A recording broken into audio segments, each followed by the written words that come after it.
304 tahun Kota Bengkulu bukan usia yang singkat untuk sebuah daerah.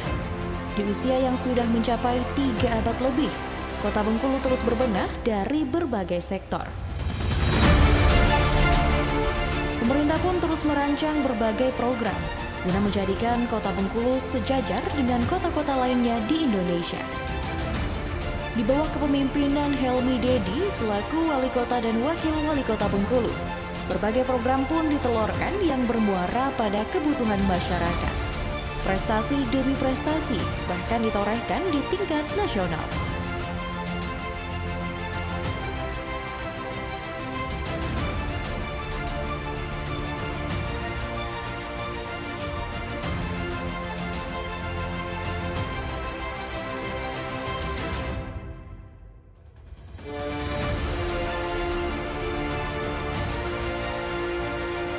Namun bukan berarti tidak ada lagi pekerjaan rumah yang harus dituntaskan, terutama persoalan ekonomi dan bencana alam berupa banjir. Dan hingga kini masih menghantui warga Kota Bengkulu, khususnya untuk yang bertempat tinggal di wilayah rawan dan langganan banjir. Lantas, apa saja capaian yang diraih dan pekerjaan rumah apa lagi yang harus segera dituntaskan? Simak ulasannya dalam Bengkulu Lawyer Club. Refleksi 304 tahun Kota Bengkulu. Pembawa acara kita, Trio Sambo.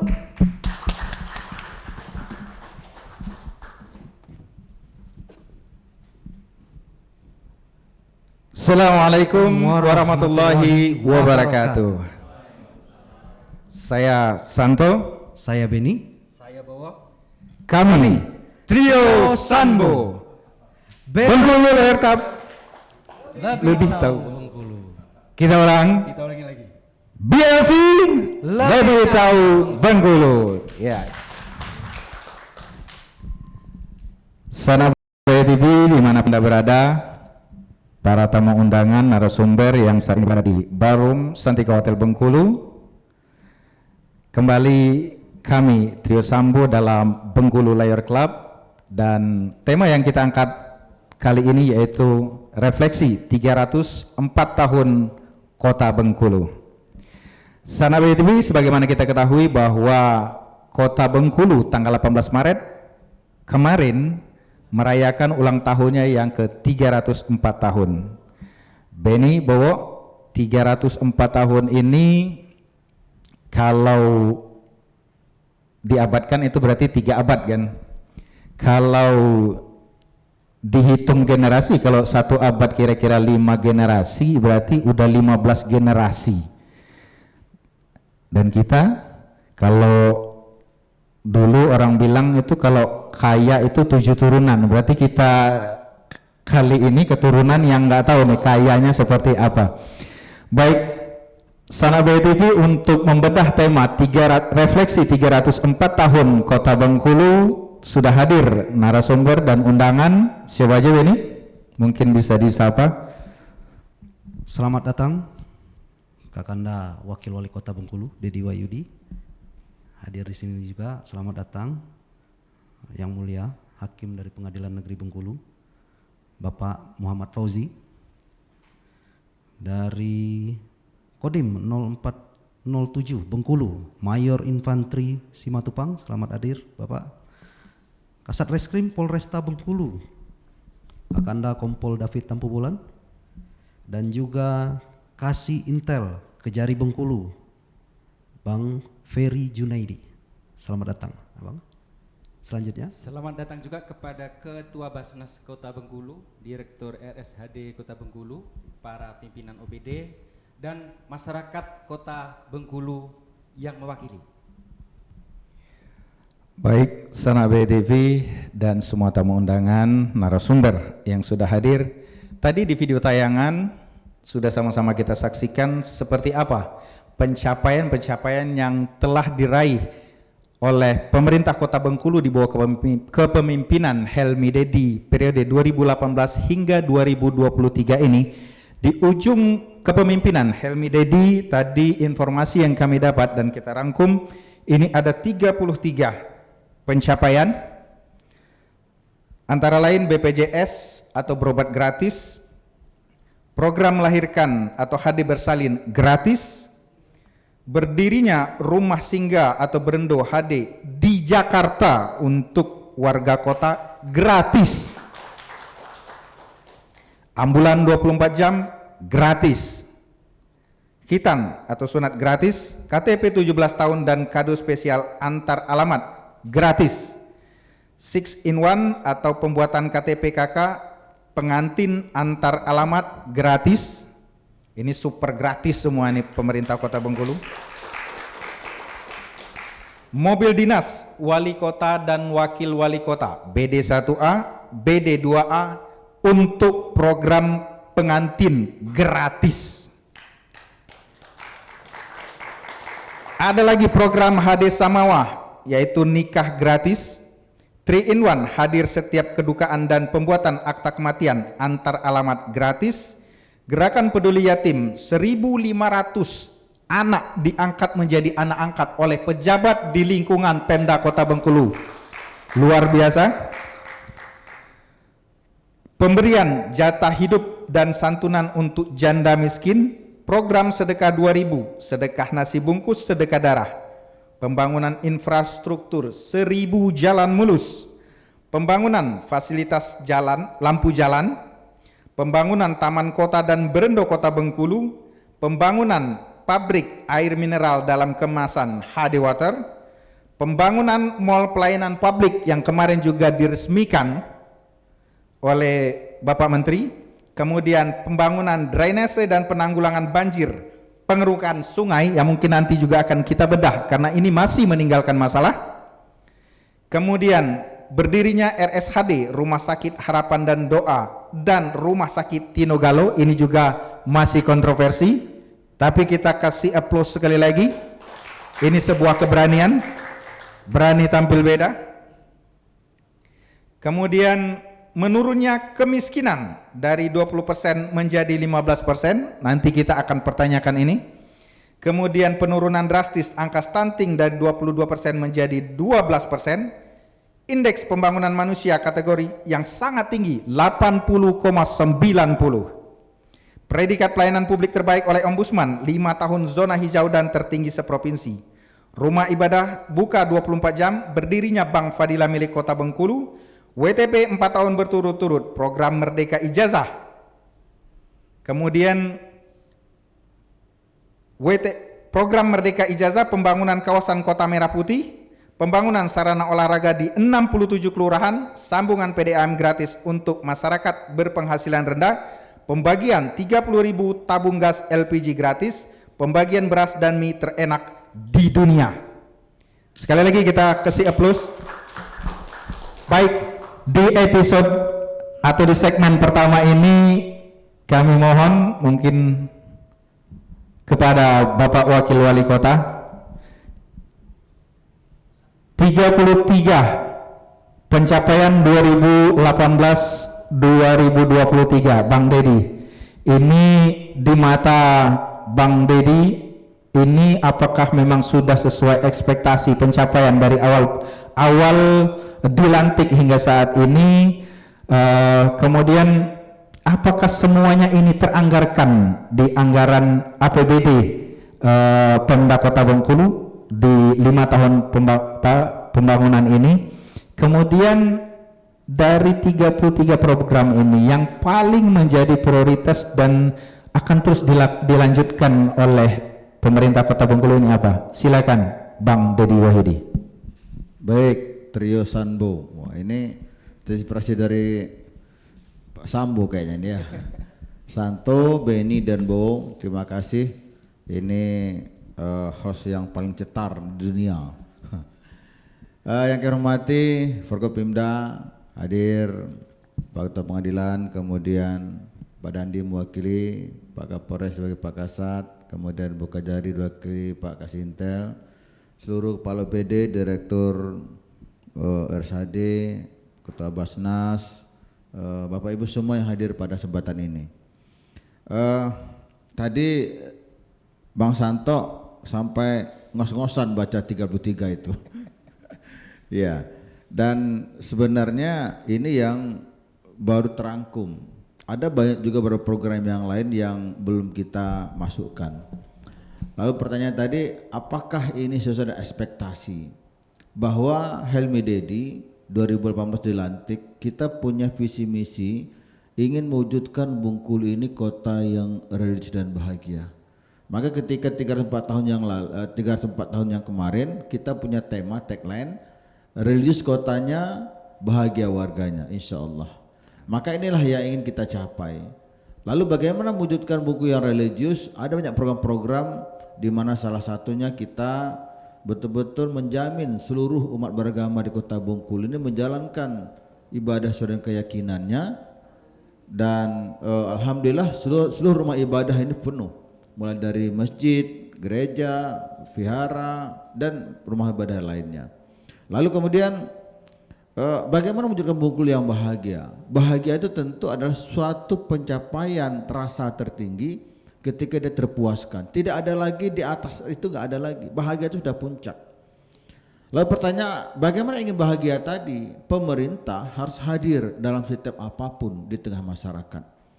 Di Kota Bengkulu ini tadi sudah sampaikan, insya Allah kami hobi yang gratisan. Semuanya kita gratiskan. Dan yang kita layani ini mulai dari yang baru lahir, dia menganjak dewasa, dia bekerja sampai meninggal dunia, semua diurus oleh pemerintah. Ini alhamdulillah kita punya pasukan para pejabat yang luar biasa, kami full tim ini luar biasa. Begitupun Kota Bengkulu di backup oleh Forkopimda yang juga luar biasa. TNI Polri, kemudian pengadilan, kemudian kejaksaan, kemudian TNI dan seluruhnya itu luar biasa. Ditambah dengan masyarakat yang tingkat partisipasi sangat tinggi.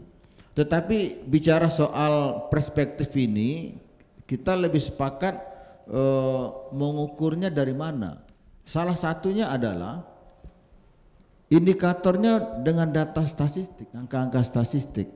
Bicara soal angka statistik masyarakat misalkan mengentaskan kemiskinan.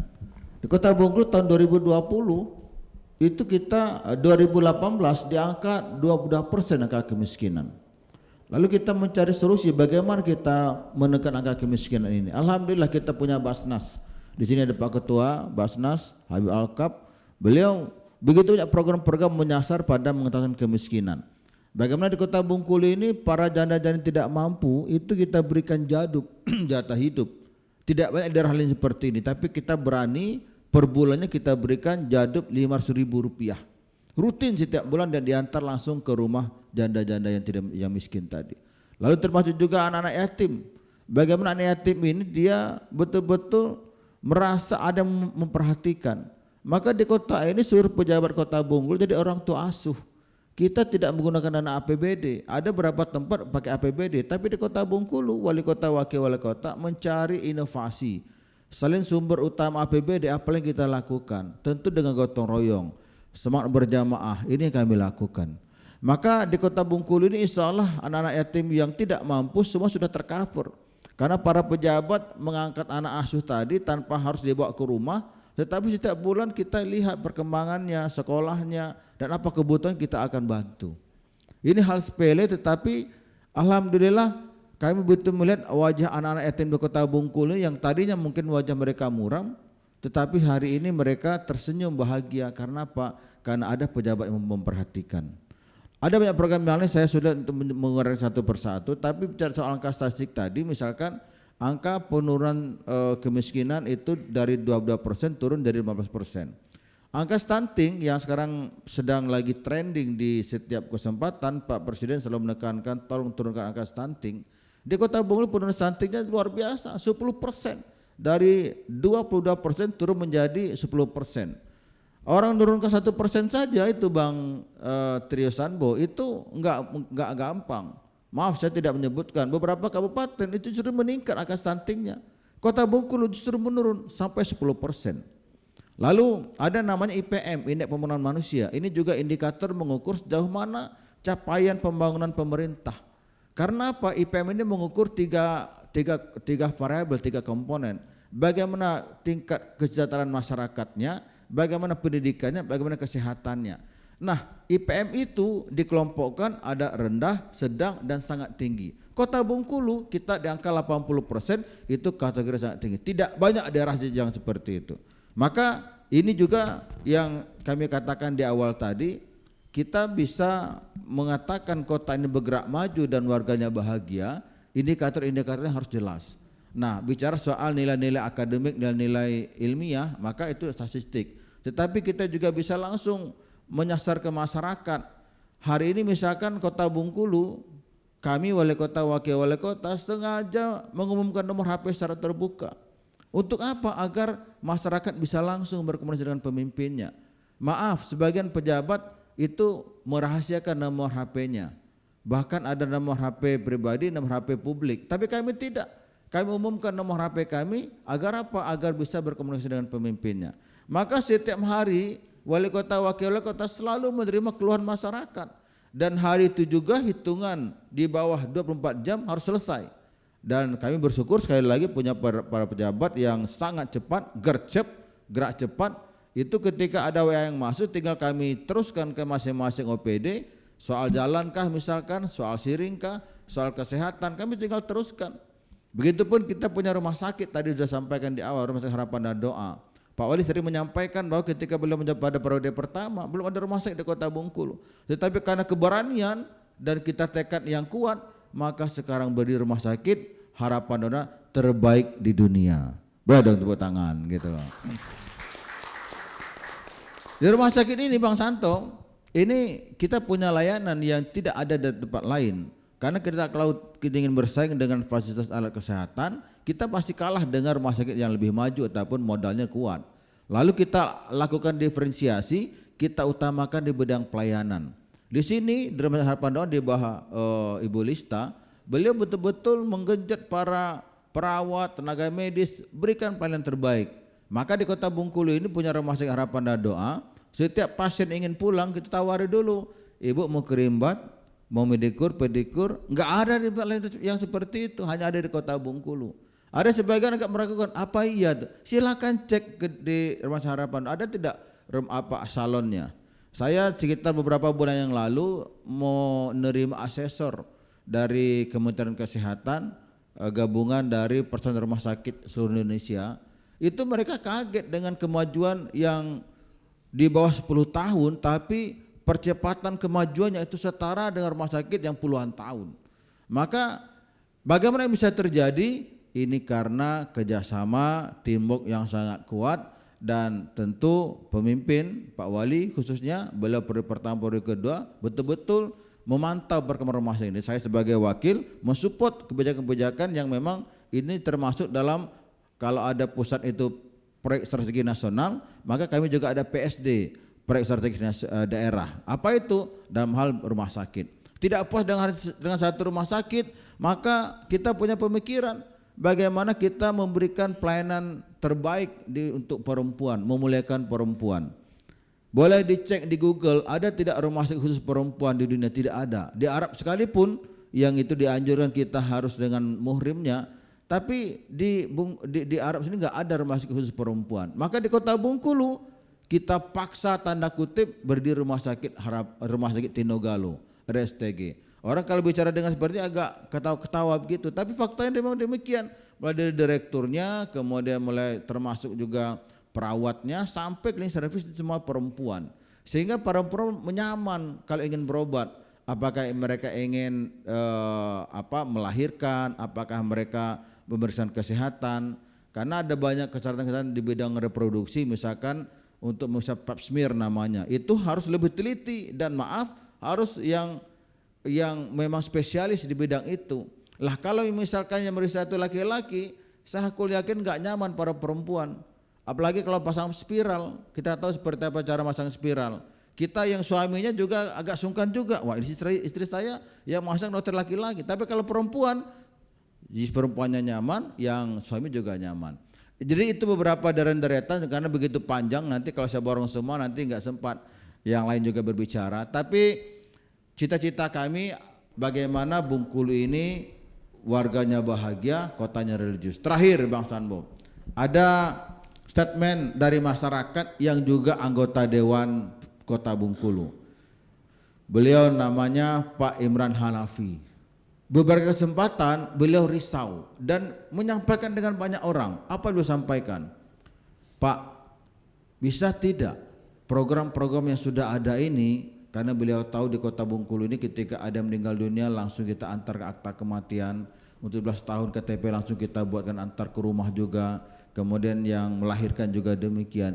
Kami khawatir Pak, kami khawatir ke depan program tidak ada lagi. Ketika Halimedi tidak lagi menjabat, ini tidak ada lagi. Maka tolong Pak, debat perdanya, buat perwalnya. Saya dalam hati hanya bergumam begini saja. Maaf, kami orang partai, beliau bukan partai kami. Beliau itu begitu risau, khawatir ini tidak berlanjut. Maka inilah harapan dari masyarakat, mewakili dari sebagian banyak orang, ingin program-program yang sudah habis kita lanjutkan, yang muaranya adalah bagaimana kota ini setara dengan kota lain, insya Allah juga lebih maju dari daerah-daerah lain. Terima kasih. Itu dapat saya sampaikan. Assalamualaikum warahmatullahi wabarakatuh. Waalaikumsalam. Ya. Oke, Beni, Bu, ini kalau statement terakhir tadi minta dilanjutkan, ini terjemahannya agak seperti apa gitu kan? Karena ini berada di penghujung kepemimpinan. Oh, masyarakat Bang.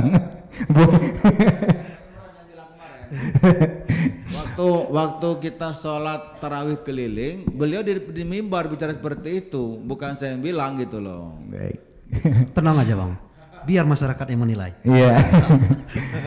Oke, Benny tadi kan ada nyimpan pertanyaan yang sudah disiapkan, tapi kayaknya sudah dijawab oleh Bang Dedi tadi soal keterukuran bahagia dan religius, karena kita tahu bahwa religius ini